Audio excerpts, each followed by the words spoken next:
Shabbat Shalom, there is really a lot going on this holiday for real. I mean, with the threat of the terrorists crossing in from Jordan, those 2 terrorists by the Dead Sea that came in, I mean, it could erupt. That whole border could erupt. I hope it doesn't. At the same time, of course, Israel's giving a lot of aid in the Mawasi, Khan Yunis area, dropping aid, southern Gaza, a lot of polio vaccines to help them. I mean, a lot is going on. I want to ask this. Why did Sinwar, I mean, he had that map of the tunnels. Why did he have a United Nations ID on his body, on the body of his bodyguard? Why was that there, you know? And so you have all these Western countries supporting the UN, and they haven't really done well in the north. Hezbollah, there's Hezbollah entire infrastructures right next to the UN compound. So like, what are they doing? I don't know. I need to understand. Rockets are hitting us. We're being pummeled. The Galilee explosions right in the Sea of Galilee. It's like not the best time to go swimming, I guess. And massive explosions in Caesarea. What is going on? But we're hitting back hard, my friends. It's a new season for Gaza. It's a new season for Lebanon. There's a chance for freedom here, and we just need to crush the evil. And there's a chance for freedom. The Bekaa Valley, it's getting hit strong. It's getting hit all throughout, even Beirut. Wherever there are terrorists, they are going to be dealt with, and we will see this through. There is a tabernacle of David. There is a sukkah over us, and that is God protecting us here in Israel.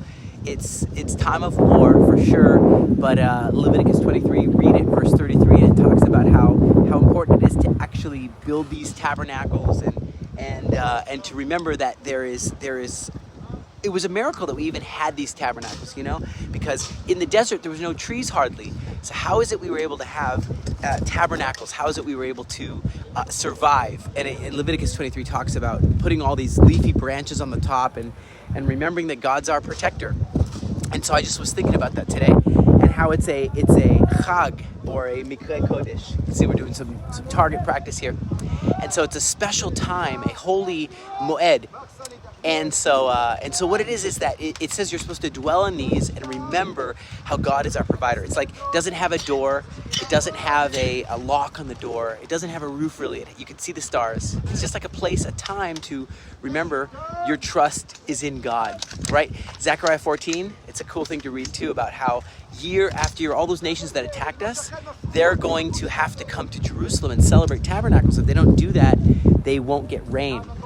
Rain is a symbol of blessing. It's the time where rain usually starts, and I know that because I have to pack my bag for Lebanon here and put a raincoat in.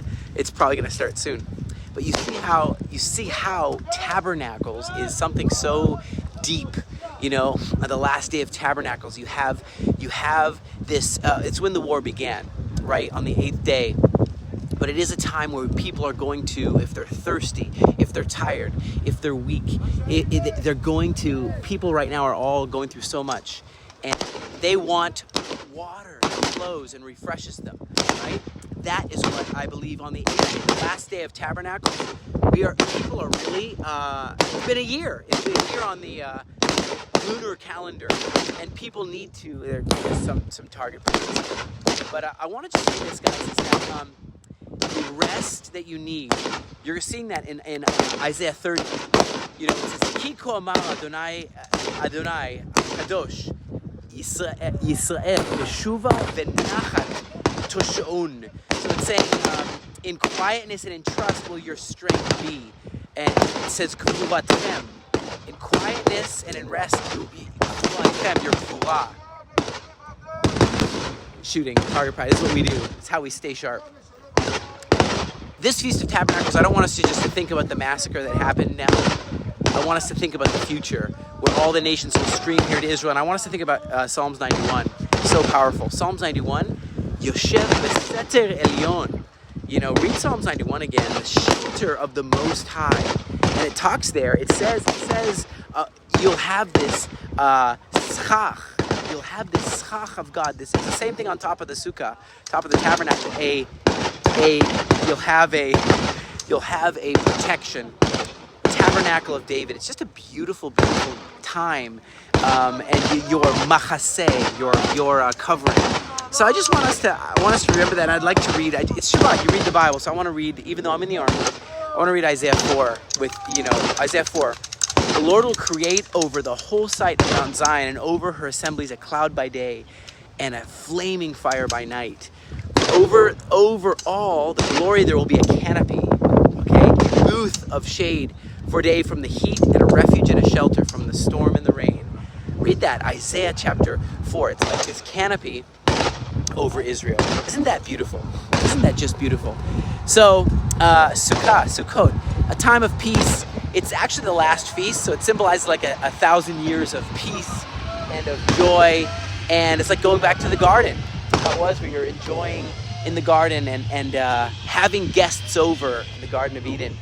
So I just want to tell you guys, I'm honored to defend Israel. I'm honored in this time of Israel's need to stand in the gap. Are you honored to stand in the gap now? Even as threats to cut off aid for Israel are happening, are you honored to stand in the gap for this country? We definitely need help. We need thermal drones. We need some very big things right now, but I believe that God is raising people up who will stand strong under this great canopy of protection.